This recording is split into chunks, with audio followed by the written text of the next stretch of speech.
Serving southern New Mexico, this is the award-winning KRWG-TV News 22, where news matters. Good evening, everyone. Thank you for joining us at 6:30 on your Tuesday evening. I'm Jenny Hazlett. And I'm Samantha Dates. The New Mexico State University faculty is hoping for more power now that they've formed a union. It took 4 years to accomplish, and last Thursday they celebrated and outlined their plans for the future. News 22's Maddie Vollmer has the story.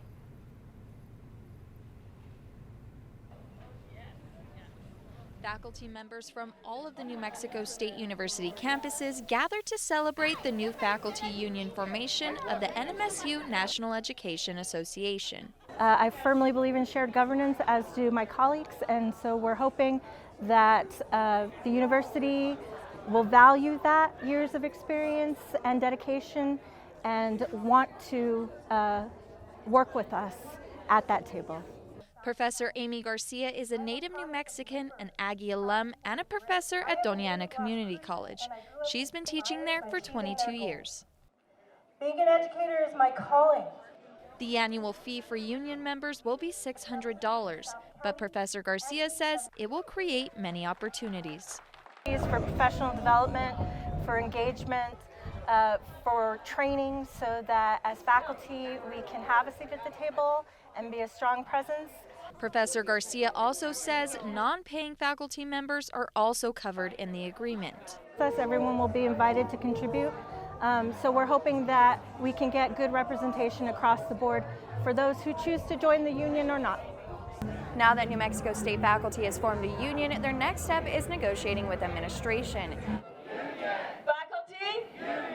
As a union, they will have enough power to hold administration accountable and force transparency. They are negotiating for higher salaries, better work conditions, including workloads and workplace safety. And they're hoping for cooperation. Instead of using financial resources to hire a union-busting attorney, we ask the administration to work with us together. An administrative statement from Associate Vice President for Marketing and Communications, Justin Bannister, says they are hopeful too.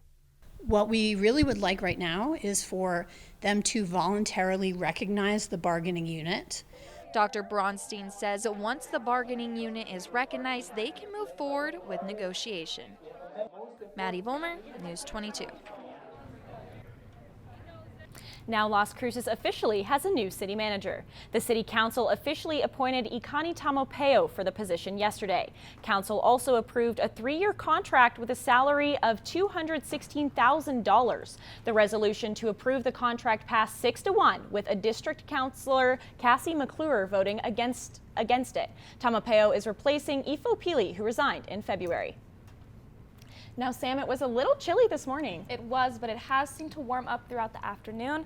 Alcari has your current conditions. Thank you so much, Jenny. Thank you so much, Samantha. Thank you. Taking a look at those clouds today that we saw earlier this afternoon. Beautiful, beautiful cloud scenery looking above the mountains as we speak. But it did sprinkle on me earlier this evening. So yes, there was some sprinkling earlier today. But taking a look at those current conditions, skies were partially cloudy, mostly sunny throughout the day. Our temperature is at a nice 64 degrees. Winds coming at you from the west at 6 miles per hour with 9 miles per hour of gusts. Humidity at a 28%, dew point at 30 degrees, and a barometer of 30.15. Makes a lot of sense with that moisture. And then taking a look at those highs, we had a high of 65, an average of 42, and a low of 40. Taking a look at those record temperatures, we had a high of 88 in 2021 and a low of 27 in 2016. And then there was some chance of rain for today. There was 0.0 inches, and that leaves our yearly rainfall at 0.78. That's all I have for your current conditions, but later on I'll have your national forecast. Back to the desk. Now, El Paso Customs and Border Protection officers have had a busy 3 weeks after seizing almost 250 pounds of illegal drugs. CBP officers collected about 63 pounds of meth, 26 pounds of fentanyl, and 159 pounds of marijuana. In mid-March, officers arrested individuals carrying drugs taped to themselves, hidden inside their purses, concealed in their car, or even bags hidden in hamburgers. The subjects arrested by CBP officers were turned over to federal and state authorities for prosecution. The state of New Mexico is facing a lawsuit from a collective of environmental groups. The suit alleges that regulators have failed to protect people in the state from the impacts of the oil and gas industry, such as air and water pollution. The case was filed in May 2023 and is calling for a stop to gas and oil operations until state laws and policies change. The next hearing is scheduled for April 12th, but as of now, no trial date has been set. Now stay tuned. Al-Khadib will be back to take a look at your national weather forecast.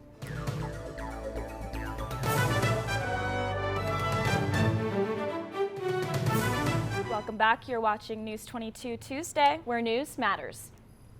Sam, hopefully we don't see any heat waves anytime soon. I sure hope not, and I couldn't tell you if we are, but Alcari can, and she's next with your national forecast. Thanks, guys. So let's go ahead and take a look at your national weather forecast. So nothing really to be worried about really with the heat wise, but temperatures are starting to heat up during this month. So our highest temp is at 89 degrees in Texas and 40 degrees in International Falls. So nothing really to worry about, but we are starting to get a little warmer. Taking a look at my next map. Infrared satellite of all the winds coming out of the southeast, and that's where we're getting all of our heavy winds from. But they will linger out throughout the week, but we will start to see them disappear like once we head it more and deeper into spring. And then taking a look at those photos that I took today above Clarabelle Hall, those winds, they were tricky, man. They started raining on me, but very, very beautiful, and it's going to be a really nice week. But that's all I have for your national forecast. But stay right there because I will have your local forecast after the break.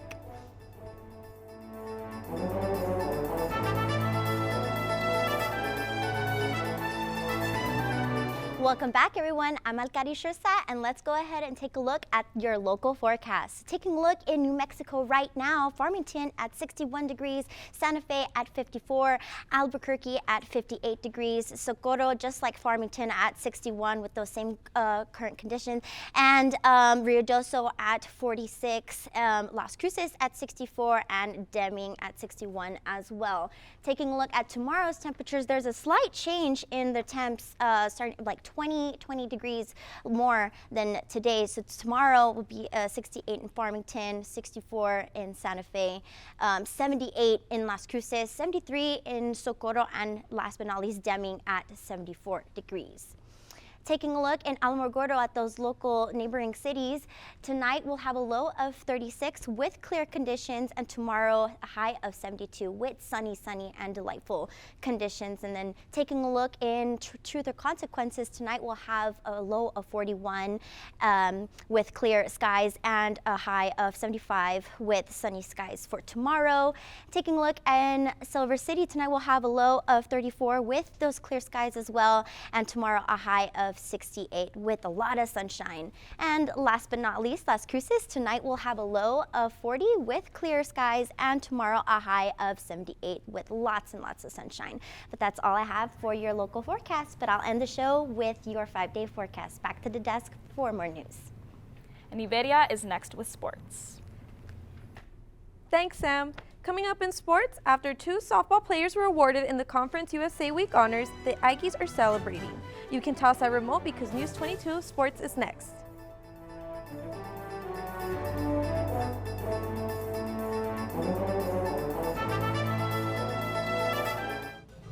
This is KRWG-TV News 22 Sports.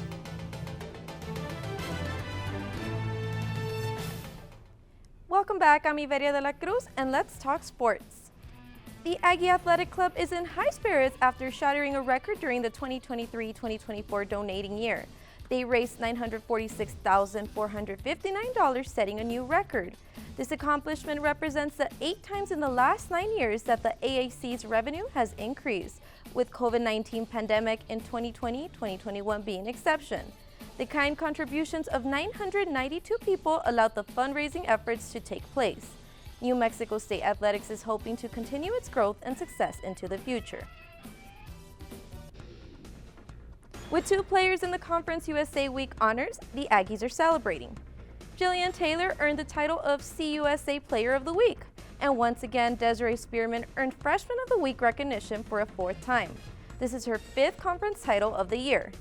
NM State finished the week 4-1 as a team, raising their record to 2013 overall. The Aggies won their first 2 non-conference games that were against New Mexico in a doubleheader on Tuesday. They played 3 games against San Diego over the weekend. In Friday's doubleheader, they were the winner for both games. Saturday was a 3-11 loss for them. They will now face Jack State and Jacksonville this weekend. The Aggies baseball team, on the other hand, is returning with their heads down. In the 3-game series, the Dallas Baptist Patriots defeated the Aggies in all 3 games, outscoring them by a very wide margin. This weekend, the NM State Aggies will play a 3-game series at Presley Askew Field against Liberty.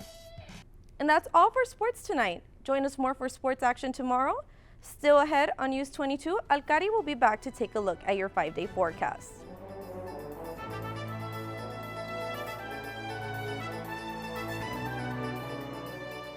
Well, Sam, I do hope it warms up this weekend. So do I. Alcari, can we take a look at that 5-day forecast? Sure, let's go ahead and take a look at that 5-day forecast. Warmer in the afternoon for today's temps, sunny and delightful and plenty of sunshine throughout the midweek, and expect windy and a lot of sun for your weekend. That's all I have for your 5-day forecast. Jenny, Sam, back to you. And that's all for News 22 Tuesday. Thank you everyone for joining us tonight. And from the whole News 22 team, Sam, myself, Alcari, and Iberia, good night.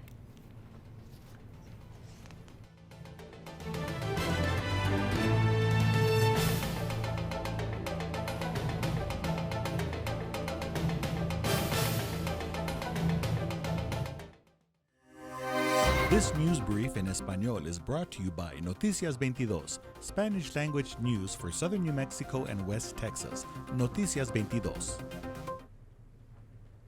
Bienvenidos a las breves de hoy con Noticias 22. Les saluda Zaira Sánchez y estas son las noticias de última hora. Oficiales de aduanas y protección fronteriza que trabajan en el cruce Presidio interceptaron 61 libras de metanfetamina de un ciudadano mexicano de 34 años de edad. El hombre llegó en un vehículo y oficiales descubrieron paquetes envueltos en papel aluminio en el área del tanque de gasolina. Más tarde, un agente en el puente Paso del Norte incautó alrededor de $80,000 de un ciudadano estadounidense de 58 años que llevaba divisas a través de la frontera para otras personas.